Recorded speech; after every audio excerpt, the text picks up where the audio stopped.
Blierde gezichten op het provinciehuis van de Medje. Dat ken ik net oors, want Arriva helpt een concessie binnen met een waarde van 450 miljoen euro aan omzet. Want nota hier Connection het grootste pad van het Frieske Iepenbiervervier in handen.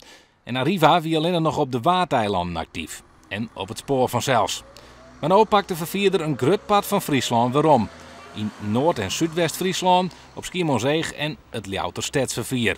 Ze winnen het zo van concurrenten Connection en Qbus. Ons hoofdkantoor zit in Heerenveen en als je dan een concessie in deze provincie winnen, houdt dat wel een extra dimensie aan deze overwinning. Ja, vooral omdat je in Aron hier eigenlijk alles kwijtrekken binnen?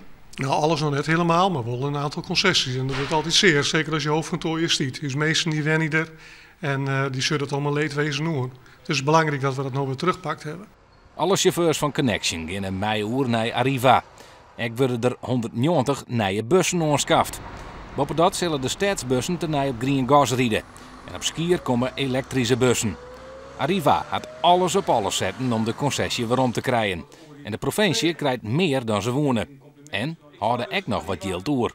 Nou, wat er vooral uitsprong weer de prijs, maar ik op een aantal andere criteria scoorde Arriva beter als de concurrenten. De concurrenten doen het trouwens een goed aanbod.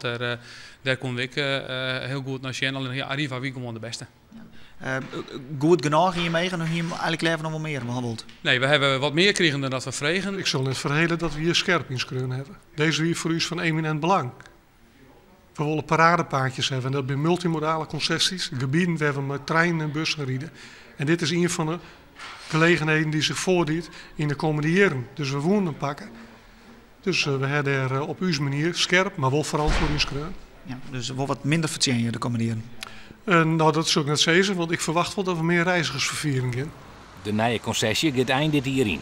De beruchte Frieskers, dat ze volle klachten nu winnen, verdwijnt dan uit het strijdbeeld.